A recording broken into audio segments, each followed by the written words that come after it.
নতুনের আড়ালে প্রতিদিন ঢাকা পড়ে যাচ্ছে অনেক পুরাতন ইতিহাস ও রহস্য, কিন্তু মাঝে মাঝে সেই সকল রহস্য আমাদের সামনে মাথা উঁচু করে এসে দাঁড়ায়।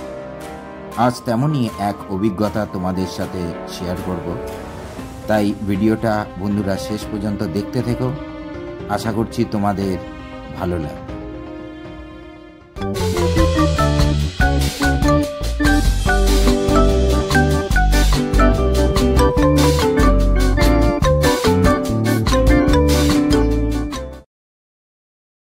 নমস্কার বন্ধুরা, প্রথমে তোমাদের সকলকে স্বাগত জানাচ্ছি অ্যাডভেঞ্চার আনকাটের আরও একটা নতুন পর্বে।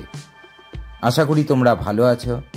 আজকে তোমাদের সাথে পরিচয় করাবো দুটি রহস্যময় রাজবাড়ি। তার জন্য প্রথমেই তোমাদের পৌঁছে যেতে হবে শিয়ালদায়, তারপর সেখান থেকে দক্ষিণ শাখার ট্রেন ধরে তোমাদেরকে প্রথমে পৌঁছে যেতে হবে সুভাষগ্রামের উদ্দেশ্যে। নামখানা, লক্ষ্মীকান্তপুর এই সকল ট্রেনগুলি সোজা পৌঁছে দেয় তোমাদেরকে সুভাষগ্রামে। তারপর সুভাষগ্রাম থেকে তোমাদের যেতে হবে আজকের গন্তব্যে। প্রসঙ্গত বলে রাখি, নেতাজি সুভাষচন্দ্র বসুর বাসস্থান কিন্তু এই সুভাষগ্রামে। স্টেশনে নেমে তোমরা একটি টোটোর মারফতে পৌঁছে যেতে পারো হরিনাবিতে। ব্যস্ততম শহর আমাদের কলকাতা, আর এই কলকাতার পাশেই এত ঐতিহ্যপূর্ণ একটি বাড়ি থাকতে পারে, এটা আমার কল্পনারও বাইরে ছিল। আজকে আমি এসেছি সুভাষগ্রামে, আর তোমাদের সাথে আজকে পরিচয় করাবো হরিনাবির রাজবাড়ির। এর পেছনে কি কি রহস্য রয়েছে, আর এই বাড়ি কত বছর আগে, কত পুরনো, সমস্ত কিছু তোমাদেরকে আজকে শেয়ার করব। তাই ভিডিওটা শেষ পর্যন্ত দেখতে থাকো। বন্ধুরা, ভিডিওর প্রথমেই বলে রাখি, এই রাজবাড়ি রাজপুর সোনারপুর পৌরসভার অন্তর্গত। ঘোষেদের জমিদারির সময় এটি মদনবল্লভ পরগনার অন্তর্গত ছিল। মদন রায় ছিলেন তখনকার মহারাজ প্রতাপাদিত্যের সেনাপতি বা সেনানায়ক। মদন রায় এই স্থানটিকে স্থাপন করেন। এখানে রয়েছে পণ্ডিত রামনারায়ণ তর্করত্নের একটি স্ট্যাচু, যিনি বাংলার প্রথম নাট্যকার ছিলেন। প্রায় 350 বছরেরও পুরনো এই রাজবাড়ির আনাচে কানাচে লুকিয়ে রয়েছে জমাট বাঁধা ইতিহাস। ইতিহাসকে সাক্ষী রেখে এবার আমাদের 350 বছর পেছনে যাওয়া যাক। সেই সময় এই রাজবাড়ি কিন্তু নতুনভাবে নির্মাণ করা হয়েছিল, এবং এখানকার জমিদারবর্গ এই রাজবাড়িটিকে তৈরি করেছিলেন। এই রাজবাড়ির নাম এবং এই জায়গার নাম কেন হরিনাবি হয়েছে, এটার পেছনে কিন্তু একটা মাইথোলজিক্যাল এবং একটা হিস্ট্রি রয়েছে। সেটা হচ্ছে, এই জায়গাতে কিন্তু একটি ভগবান জগদীশ্বর নারায়ণের একটি মূর্তি পাওয়া গেছিল, যেটি পেটের নাভি পর্যন্ত পাওয়া যায়, এবং তারপর সেটি পূজিত হয়, এবং পরবর্তীকালে এই জায়গার নাম হয় হরিনাবি।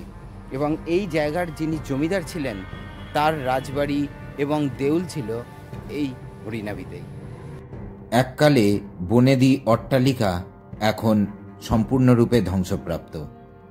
পুরানো ইটগুলি প্রহর গুনছে ইতিহাস শেষ হবার অপেক্ষায়। যে কোনো দিন এটি ধ্বংসপ্রাপ্ত হয়ে যাবে। মোট 17টি স্তম্ভ নিয়ে এখানকার নাট্যমঞ্চটি তৈরি হয়েছিল, কিন্তু বর্তমানে গুনে গুনে প্রায় 10টি নাট্যমঞ্চের স্তম্ভ দেখতে পাবে তোমরা। জায়গায় জায়গায় নানা জংলি উদ্ভিদ জায়গা করে নিয়েছে নিজের মতো। তার মাঝখানে দাঁত বের করা ইটগুলো যেন সূর্যের দিকে তাকিয়ে প্রতিটা দিন কাটাচ্ছে।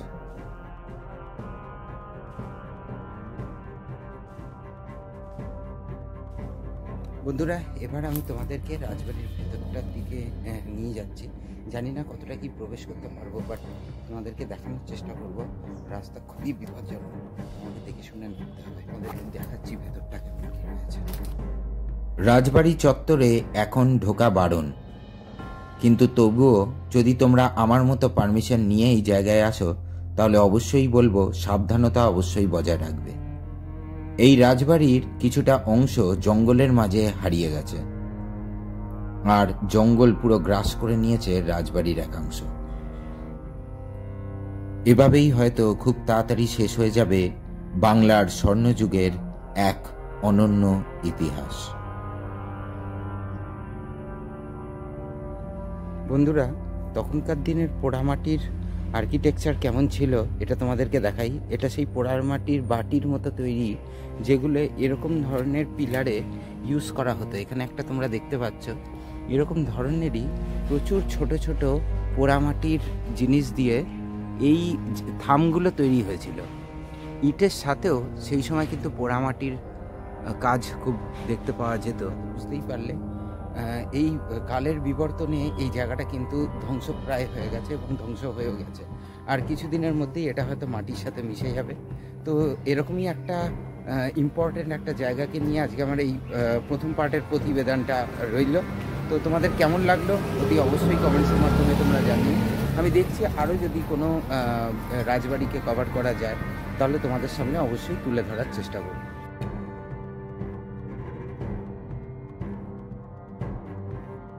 রহস্যের কথা যখন উঠলই তখন বারুইপুর রাজবাড়ি বাদ যায় কেন?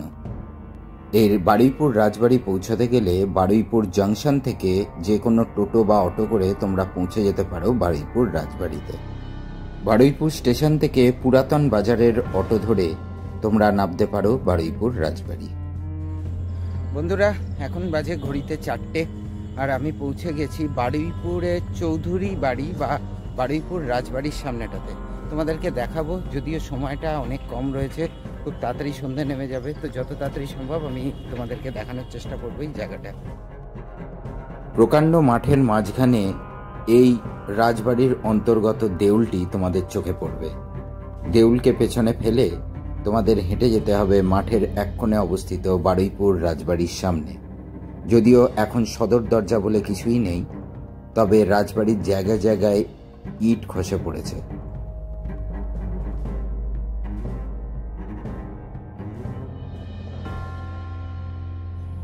এই সেই প্রাচীন চৌধুরী বাড়ি বা বারুইপুর রাজবাড়ি। বারুইপুর রাজবাড়ির ভেতরটাতে আমি এই মুহূর্তে রয়েছি, প্রবেশ করছি। তো ভেতর দিকটাতে কি কি রয়েছে তোমাদেরকে পুরোপুরি দেখাচ্ছি, তোমরা একবার অবশ্যই দেখে নাও। জায়গাটা প্রচণ্ড প্রাচীন এবং এই জায়গাটার পেছনে কিন্তু প্রচুর রহস্য লুকিয়ে রয়েছে। লোকমুখে এই রাজবাড়িকে কিন্তু ভূতুরে রাজবাড়িও বলা হয়, যদিও এই রাজবাড়ির উত্তরসূরিরা এখনো কিন্তু এখানে থাকে। এক্ষেত্রে বলে রাখি, এটি একটি শরিকি রাজবাড়ি। অনেক প্রকাণ্ড জায়গা নিয়ে এই রাজবাড়ি অবস্থিত। ঢুকতেই একটি দুর্গা বেদি চোখে পড়বে, তার পাশেই রয়েছে জগন্নাথ মন্দির, আর তার পাশ দিয়ে সুরকি বেছানো এই রাস্তাটা চলে যাচ্ছে রাজবাড়ির অপর দিকে। ওপরে কোণার দিকের ঘরটা থেকে নাকি অশরীরীর থাকার আভাস পাওয়া যায় বলে এখানকার মানুষের ধারণা, যদিও এই ব্যাপারে হলফ করে বলার মতো কোনো প্রমাণই আমার কাছে নেই। রাজবাড়ির পেছন দিকটাতে এখনও কিন্তু উত্তরসূরিরা থাকেন, যদিও এই বাড়ির অবস্থাও যথেষ্ট বিপর্যস্ত। আমরা এখন ওই জগন্নাথ মন্দিরের পাশ দিয়ে যে রাস্তাটা রয়েছে সেখান দিয়ে ঢুকে আমরা বেরোচ্ছি। এবার রাজবাড়িটার দিকটাতে তোমাদেরকে দেখাবো। দেখি যদি কারোর সাথে যদি কথা বলা যায় তাহলে অবশ্যই চেষ্টা করব তাদের সাথে একবার কথা বলে জানার এই বাড়ির সম্বন্ধে। প্রথমেই কালী মন্দির দর্শন করার উদ্দেশ্যে জগন্নাথ মন্দিরের পাশ দিয়ে সরু রাস্তা ধরলাম। এখন আমি রয়েছি রাজবাড়ির কালী মন্দিরের সামনে। এইখান দিয়ে আমরা কালী মন্দিরের দিকটাতে যাব, ভেতর দিকটাতে। যদিও সম্ভবত কালী মন্দির বন্ধ রয়েছে, তো ভেতরে যাব, একবার দেখার চেষ্টা করব ভেতরে কি আছে। কালী মন্দির বন্ধ থাকলেও সামনের দিকে এগিয়ে গেলাম, আর এই পুরাতন সিঁড়িটি আমাদের দৃষ্টিগোচর হলো। কালী মন্দিরের জায়গাটি প্রকাণ্ড, যদিও কথা বলে জানা গেল এই মন্দিরের কুলদেবতা মা দুর্গা ও মা কালী। রাজপরিবারের এই পুজো হয়ে আসছে প্রায় 400 বছরেরও অধিক সময় ধরে। এই কালী মন্দিরের এক রহস্যময় ইতিহাস আছে। স্বয়ং মা কালী নাকি এখানে প্রতি অমাবস্যায় নিজের ছোট মেয়ের রূপ ধরে ঘুরে ফিরে বেড়ান। এখানকার হাড়িকাঠে এখনো যে বলি হয় সেটা দেখেই বোঝা যাচ্ছে। এই হাড়িকাঠের পাশে বন্ধ মন্দিরের দরজাটা আমাদের চোখের সামনে ফুটে উঠল। বন্ধ করা কোলাপসেবল গেটের মাঝখান দিয়ে মাকে দর্শন করলাম। কোষ্ঠী পাথরের এক অনন্য রূপে সজ্জিত মা কালী। মন্দিরের অবস্থাও যথেষ্ট বিপর্যস্ত। এই মন্দিরের কড়িকাঠের জায়গায় জায়গায় শাওলা এবং পুরাতন গাছের শিকড় দেখতে পেলাম। লম্বাই দালানের মধ্যে কালী পুজোর সময় নাকি ভোগ খাওয়ানো হয় বলে জানা গেল। এরপর রহস্যময় সেই সিঁড়ি দিয়ে ওপরে উঠতে লাগলাম। এই সিঁড়িরও একটি রহস্য রয়েছে। অনেকে নাকি এখানে কোনো এক অশরীরীর উপস্থিতি লক্ষ্য করেছেন। মন্দিরের ওপরে উঠতেই এই বড় রাজবাড়িটির বিভিন্ন অংশ আমাদের চোখের সামনে এলো। মন্দির থেকে নিচে নেমে সোজা যেতে লাগলাম রাজবাড়ির অপর দিকে। রাজবাড়ি বন্ধ থাকলেও কিছু জায়গা দেখতে পেলাম যেগুলো দেখে শিউরে ওঠার মতো অভিজ্ঞতা হবে। রাজবাড়ির দিক থেকে এখনো নাকি অনেক শব্দ ভেসে আসে, যে শব্দগুলি অপার্থিব। জায়গায় জায়গায় এখনো কড়িকাঠের মাঝে বাদুড়, চামচিকি ও চাতক পাখির ভিড়। বন্ধুরা, আবারও সেই খোলা মাঠের সামনেটাতে চলে এসেছি। এই আমার পেছনে তোমরা দেখতে পাচ্ছ, এইটা হচ্ছে সেই গেটটা। তো গেটের বাইরে এসেছি। গেটের বাইরে এসে পাশে আমরা যাব হচ্ছে শিব মন্দিরের দর্শনের জন্য। তো এটি হলো চৌধুরী জমিদার বাড়িরই একটি শিব মন্দির। তো সেই শিব মন্দিরটা দেখব, দেখে আমরা আবার ব্যাক করব যেখান থেকে এসেছিলাম সেই গন্তব্যে। কিছু দূর হেঁটে যেতেই পুকুরের পাড়ে দেখতে পেলাম রাজবাড়ির অন্তর্গত এই প্রাচীন শিব মন্দির। এখন আমি রয়েছি চৌধুরী জমিদারদের যে শিব মন্দির রয়েছে তার সামনে। তো তোমরা দেখেই বুঝতে পারছো যে কতটা পুরনো হতে পারে এই শিব মন্দিরটা। আমি সামনের থেকে একবার শিবলিঙ্গ দর্শনের নিশ্চয়ই চেষ্টা করব। এর ঠিক পাশেই রয়েছে একটি মস্ত বড় পুকুর। আর এই পুকুরটার একটা বৈশিষ্ট্য রয়েছে যে পুরাতনকালে নাকি এই পুকুর থেকে মানে মা কালীর মূর্তিটি, যেটা আমরা তোমাদেরকে দেখালাম, তো সেটা এখান থেকেই নাকি উঠেছিল। তো এরকম একটা ইতিহাস এখানকার মানুষের মুখে মুখে রয়েছে। তো তোমাদেরকে একবার শিব মন্দিরটা সবার আগে দেখি। প্রাচীন শিব মন্দিরের সিঁড়ি বেয়ে ওপরে উঠলাম। জায়গায় জায়গায় ইতিহাসের ছাপ যেন স্পষ্ট। তার মাঝেই দেবাদিদেব মহাদেবের এই জ্যোতির্লিঙ্গটি দর্শন করলাম।